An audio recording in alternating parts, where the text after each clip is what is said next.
Nah, the snow in Denver doesn't fall quietly. Not in December, not when the temperature drops below 12 degrees and the wind comes screaming down from the Rockies like something alive and furious. It rattles the windows. It gets inside the walls. And on the night my mother looked me in the eye and called me a thief in front of our entire family. It felt like the cold had gotten inside my chest too. I was standing in the hallway of my grandmother's house, the house she had lived in for 43 years. The house that smelled like cedar wood and cinnamon, and the particular warmth of a place that had always been safe. And my mother was pointing at me the way you point at something you no longer recognize. Something you no longer want to claim. I want her out, she said. Not to me. To my father. She wouldn't even look at me directly anymore. I want her out of this house tonight. Before I tell you what my father found on my stepsister's laptop that changed absolutely everything, I want you to think about what it feels like to be 27 years old and expelled from the only home you ever truly loved on Christmas Eve, with the thermometer sitting at 9 degrees outside and your grandmother watching from the doorway of the kitchen, with her hands pressed flat against her chest, like she was trying to hold her own heart in. I want you to sit with that for a second. Now let me tell you what happened. My stepsister Vanessa had been a part of my life since I was 11 years old. That's important to understand up front, because it answers the question that people always ask when they hear a story like this. They ask, was she your real sister or your step? As if the answer changes the math somehow, as if blood is the only currency that counts. Vanessa was my father's stepdaughter from his first marriage. Technically no relation to me at all. My mother had married into that arrangement when she married my father, and for reasons I spent years trying to understand and eventually stopped trying, she decided that Vanessa deserved a different category of love than I did. Vanessa was beautiful in the way that people noticed immediately. Tall, with dark hair that she kept professionally blown out, and a kind of effortless social confidence that made adults trust her before she'd finished a sentence. She was 3 years older than me. She had an MBA she rarely used, and a lifestyle that cost significantly more than her salary could explain. She called my mother Mom. She had, for as long as I could remember, been the sun that my mother orbited. I was something else. I was the planet that didn't reflect enough light. It didn't happen overnight. I want to be clear about that, because the family dynamics that end in moments like the one I'm about to describe don't appear from nowhere. They are constructed slowly, brick by brick, over years and years of small decisions that each seem minor in isolation. The time my mother believed Vanessa's version of an argument without asking for mine. The birthday where Vanessa's gift from our parents was a weekend trip to New York, and mine was a gift card to a store I didn't shop at. The college recommendation letter my mother spent 3 weeks helping Vanessa revise, while she forgot entirely that I had asked her for one. Each individual incident could be explained away. Taken together, they were a portrait. I had learned to stop expecting equity. I had learned to stop flinching at the imbalance. What I had not learned, what I was still in the process of learning apparently, was that there is a significant difference between being overlooked and being actively targeted.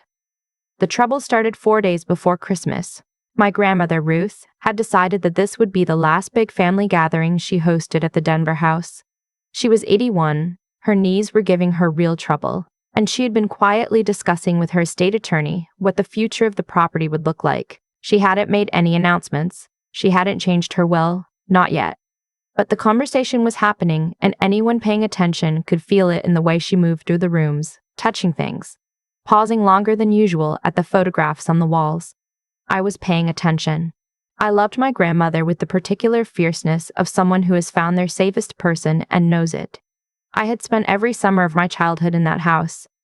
I was the one who drove up to check on her in February when the pipes froze.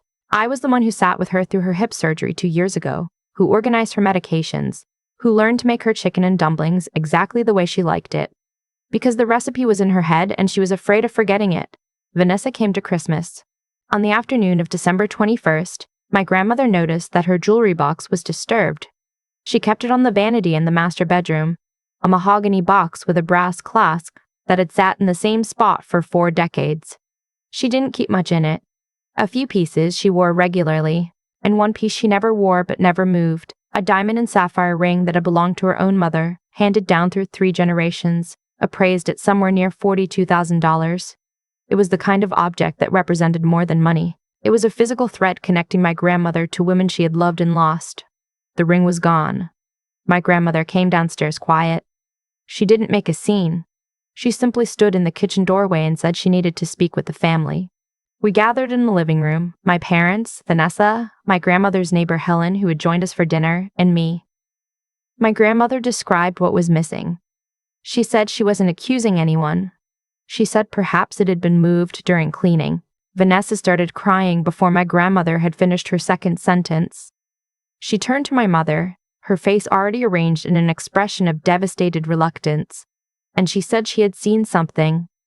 She said she hadn't wanted to say anything because she didn't want to make trouble. She said she had walked past the master bedroom that afternoon and seen me standing at the vanity with the jewelry box open. The room shifted. I said that wasn't true. I said I hadn't been in my grandmother's bedroom at all that day. I said I had been in the kitchen from noon until my grandmother called us together. My mother looked at me with an expression I recognized immediately. I had seen it before. It was the expression she wore when Vanessa's account of events and mine were in conflict.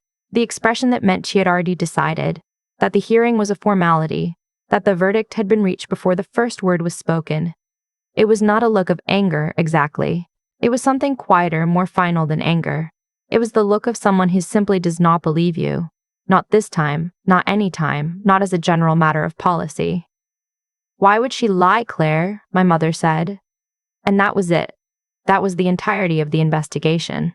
My father was not in the room when this happened. He had stepped outside to take a phone call. By the time he came back inside, my mother had already made her decision. She met him in the hallway. I could hear the low, controlled urgency of her voice from where I stood in the living room, still holding the glass of water I'd been drinking when my grandmother called us together.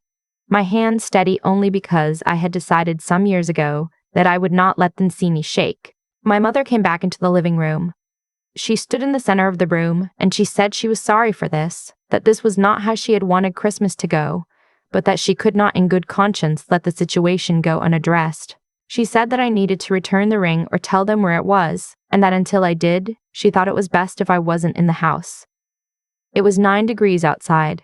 My grandmother said, "Carol, wait," and my mother talked over her. My grandmother, who was 81 years old and had owned this house since before my mother was born, was talked over in her own living room. I watched my grandmother close her mouth and press her hands flat against her chest. I set down the glass of water. I did not beg. I did not cry. I had lived long enough inside this particular dynamic to understand that visible distress was not going to help me. What I needed was my father. I went to the hallway. My father was still in his coat, his phone in his hand, looking at my mother with an expression I had seen before. Not anger, not yet, but the focused stillness of a person assembling information. He looked at me, and I looked at him, and I said very quietly, "She's telling them I took Grandma's ring." My father looked at my mother. My mother lifted her chin. My father said, "Show me." He walked into the living room. He didn't sit down. He stood in the center of the room, and he asked Vanessa to tell him, specifically, exactly what she had seen. Time, location, what I was doing, what she was doing, where she was standing. Vanessa produced her account smoothly. She was good at it. She had practice. My father listened to the entire thing without interrupting. Then he said, "And you came directly downstairs after you saw this?" Vanessa said yes. My father said, "Then why did you wait 3 hours to mention it?" The room went very quiet. Vanessa said she hadn't wanted to upset anyone during the holidays. She said she had hoped she was wrong. She said she had been struggling with what to do. My father nodded slowly. Then he said, "Where's your laptop?" Vanessa blinked. "What?" "Your laptop," he said. "The one you had open on the dining room table this morning. Where is it?" My mother said his name in a warning tone. He didn't look at her. He stood there waiting, and there was something in his stillness that was more unsettling than any raised voice. Vanessa looked at my mother. My mother looked at my father. My father looked at Vanessa. "It's in my room," Vanessa said finally. "Go get it," he said. "Robert," my mother started. "Patricia." He said her name once. That was all. She stopped. Vanessa came back with the laptop. My father took it from her hands before she could offer it, before she could think of a reason to hesitate. He carried it to the dining room table and opened it without sitting down. Vanessa hovered in the doorway. My mother stood with her arms crossed. My grandmother had come out of the kitchen and was standing very still near the hallway watching. My father was not particularly technical. He was a 60-year-old man who used his phone primarily for calls and his laptop primarily for email. But he knew enough. He opened the browser. He looked at the search history. What he found there took less than 45 seconds to find, and when he turned the laptop around so the screen faced the room, the silence that followed was the loudest thing I had ever heard. The search history showed a query from 2 mornings ago. How much is a sapphire diamond estate ring worth? Below it, sell antique jewelry, Denver, no questions asked. Below that, worthy.com jewelry consignment. Below that, the Worthy website itself, still open in a tab, with a submission form partially filled out. The description in the item field read, sapphire and diamond cocktail ring, vintage, approx 2.5 carat total weight, family piece. The form had been saved but not yet submitted. Vanessa said it meant nothing. She said she had been doing research for a friend. She said lots of people looked things up. She said this proved nothing about where the ring was right now, or who had moved it. My father didn't argue. He turned back to the laptop. He opened her email. The inbox loaded and he scrolled for a moment, and then he stopped scrolling. He turned the screen around again. There was an email from worthy.com, timestamped 11:14 that morning, with the subject line, "Your submission has been received, estimated value pending." The attachment was a photograph. My father opened it. It was the ring. My grandmother's ring, photographed against a white background on what appeared to be Vanessa's bathroom counter. The email had been sent and received while I was downstairs making breakfast for my grandmother. My mother's face did something I had never seen it do before. It didn't collapse into guilt or regret. It restructured itself into something defensive and small. The expression of a person watching a story they have committed to fall apart and refusing, not yet, to let go of it. She said Vanessa must have found the ring somewhere. She said maybe Vanessa had found it and been trying to figure out its value to help return it. She was reaching so hard that the desperation was almost physical, a visible thing standing in the room with us. My father said, "Vanessa, where is the ring right now?" Vanessa was crying. They were not the neat, photogenic tears she had deployed in the living room. They were the ugly, strangled tears of someone who had been cornered and knows it. She said she hadn't meant for it to go this far. She said she just needed money. She said he didn't understand the pressure she was under. She said she was going to return it. My grandmother spoke from the hallway. She said, "And my granddaughter was going to be put out in the snow." My mother turned toward her. My grandmother looked at my mother with an expression that I will remember for the rest of my life. It was not anger. It was something quieter and more absolute than anger. It was the look of a woman who had seen something clearly and was in the process of deciding what to do with that clarity. My father was not done. He had been looking at something else on the screen while Vanessa and my mother were talking. I saw his jaw tighten. I saw the particular stillness come over him again. The focused, cold stillness that I now understood meant he had found something significant and was choosing how to respond to it before he showed it to anyone else. He said, "Come here, Claire." I crossed the room. He tilted the laptop toward me. He had navigated out of email and into the Gmail account, synced to the browser. Vanessa's personal Gmail. The inbox was open. And at the very top, in bold, was a thread I recognized. 3 weeks ago, I had applied for a position, a real position, a senior coordinator role at a nonprofit foundation I've been trying to get into for 2 years, a job that would have been a genuine turning point. I had interviewed twice. The second interview had gone better than anything I had ever done professionally. I had walked out of it knowing with the particular certainty that comes rarely and means something, that I'd gotten it. I had never heard back. I had followed up twice. Both times I received a generic response saying the position was still under review. Eventually, I assumed they had gone in a different direction. I had tried not to let it level me. The email at the top of Vanessa's inbox was from that foundation. The subject line was, Senior Coordinator Position Offer Letter. I stared at the screen. I did not understand immediately what I was looking at. My father opened the thread and scrolled to the bottom to the original message. It was an offer letter. A formal offer letter, dated November 38th, addressed to me, sent to the email address I had used on my application. The salary was more than I had let myself hope for. The start date was January 15th. Below it was a reply, sent from my email address, 4 hours after the offer arrived. A polite, professional decline, thanking them for the opportunity. indicating that I had decided to pursue other directions. The writing was careful and convincing, which made sense because Vanessa had a master's degree in communications and had spent 10 years crafting professionally convincing writing. Below the decline was a foreword. She had forwarded the entire thread to herself.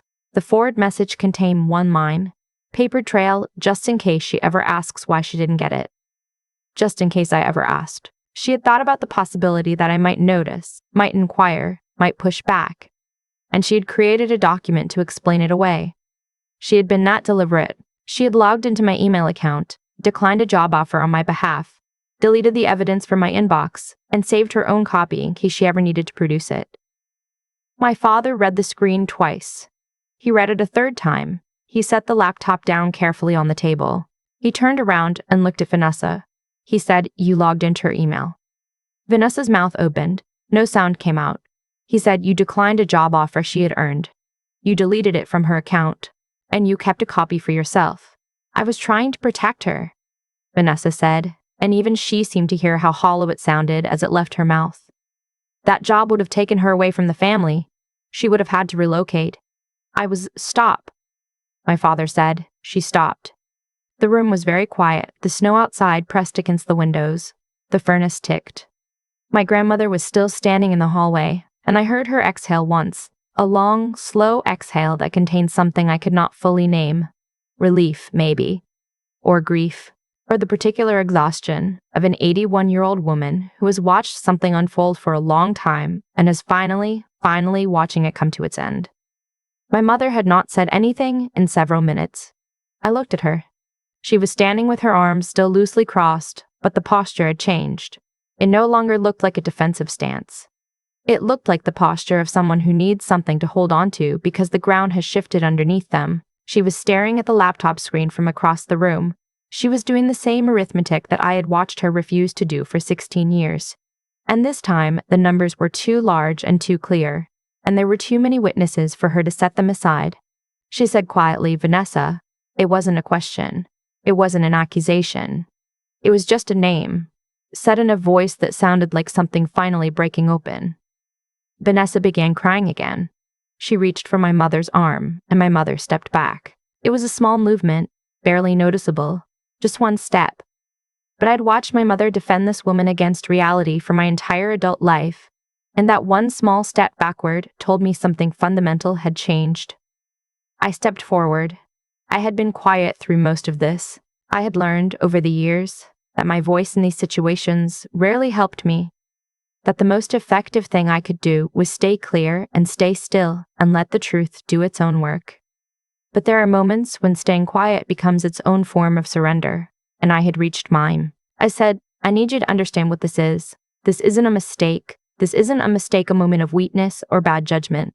You accessed my private accounts. You impersonated me in a professional context. You actively worked to close a door that I had spent 2 years trying to open. And then tonight, you stood in Grandma's living room and pointed at me in front of the whole family and let them send me out into the cold." I paused. I was not crying. I was not shaking. "You didn't do this because you were scared. You did it because you wanted to." Vanessa looked at my mother. My mother looked at the floor. My grandmother came into the dining room. She was 81 years old, and she moved slowly, but she moved with a precision that said she knew exactly where she was going and had decided exactly what she would do when she got there. She stood at the head of the table. She looked at Vanessa for a long moment. Then she looked at my mother. She said, "Carol, I have watched you make this choice for 15 years. I have stayed quiet because it wasn't my house and it wasn't my marriage, and I believed that you would find your way." She paused. "I'm telling you now that I was wrong to stay quiet, and I'm telling you that what I do with this house, with everything I have, is going to reflect what I saw in this room tonight." My mother started to speak. My grandmother raised one hand, very slightly, and my mother stopped. My grandmother looked at me. She said, "You are going to call that foundation on Monday morning. You are going to explain that there was a miscommunication and that you remain very interested in the position. And if they have filled it, we are going to find you another door." She said it the way she said everything, plainly, without drama, like it was already true and we were just catching up to it. Then she looked at Vanessa and said, "I would like the ring back tonight." Vanessa retrieved the ring from her room. She placed it on the dining room table without looking at anyone. My grandmother picked it up, examined it briefly, and put it in the pocket of her cardigan. My father called a family attorney. Not that night. That night, we all sat in the living room in a silence that was strange and uncomfortable and necessary. Eating the dinner that had been keeping warm in the oven through all of it, speaking carefully around the enormous thing that had happened. But the following Monday, my father called the attorney who handled my grandmother's estate, and the conversation that happened there set certain things in motion that I am not going to describe in detail, because they involve legal processes that take time and because the specifics are not the point. The point is that certain doors, once opened, cannot be closed again by the people who open them. The foundation position had not been filled. I made the call on Monday. I explained truthfully that there had been a situation involving unauthorized access to my accounts, and that the decline had not come from me. The hiring manager, a woman named Diana who had been part of both my interviews, was quiet for a moment, and then she said she had been surprised by the decline because she had been confident in my candidacy and that the message had not quite sounded like me. She said the offer was still available if I wanted it. I said yes. I started January 15th. The ring stayed on my grandmother's vanity, in the jewelry box with the brass clasp, where it had sat for 4 decades. My grandmother told me she had decided it would come to me eventually, that she had been thinking about it for a while, and the decision had only gotten clearer. She didn't say this dramatically. She said it the way she said the chicken and dumplings were ready, matter-of-factly, while I was doing the dishes. Vanessa did not come to any more family gatherings that year. Whether that was her choice or my mother's, I don't know. My mother and I had a series of conversations over the following months that were the hardest conversations I've ever had, and also the most necessary. She did not defend what had happened. She did not try to reframe it. She sat across from me at the kitchen table in her own house with her hands wrapped around a coffee mug, and she said that she had told herself a story for a long time, and she had been wrong, and she was sorry. It was not enough to undo 15 years. It was not nothing either. My father made hot cocoa on Christmas morning that year. Not the powdered kind, the real kind. With whole milk and good chocolate and a pinch of cayenne, the way my grandmother had always made it when I was small. He set a mug in front of me and sat down across the table and didn't say anything, because he didn't need to. My grandmother's house smelled like cedar wood and cinnamon, the same as it always had. There is a particular kind of person who mistakes proximity to power for power itself, who looks at a situation where they are protected and comfortable and misreads it as a situation where they are in control. Vanessa had been protected my entire life by my mother's preference, and she had read that protection as immunity, as a structural guarantee that she could reach into anyone else's life and take what she wanted and nothing would ever reach back. She was wrong about that. What she had taken from me was real. The years of being overlooked were real. The job offer was real. The ring was a symbol, but what it stood for. The systematic, deliberate choice to diminish me so she could feel larger. That was the actual theft, and no jewelry box could hold it. What I know now, that I did not know standing in that hallway with my coat still on and the snow outside, and my mother's voice telling me to leave, is that accountability does not require an audience. It does not require a perfect moment or a dramatic reveal or a father with enough legal knowledge to navigate a trust document. Those things happened. They were satisfying in the way that only complete truth can be satisfying. But the shift had already happened inside me, in that quiet dining room with the laptop open and the snow pressing against the windows, when I stepped forward instead of back. I stopped waiting for permission to take up space. The scholarship they deleted, the opportunity they declined on my behalf, the doors they closed and locked and hid the keys to, those were real losses, and the people who took them from me faced real consequences. But the life that exists now, on the other side of all of it, belongs entirely to me. Not because someone handed it to me. Not because the right person showed up with the right piece of evidence at the right moment. Because I was still standing, and I was still reaching, and eventually, finally, something reached back.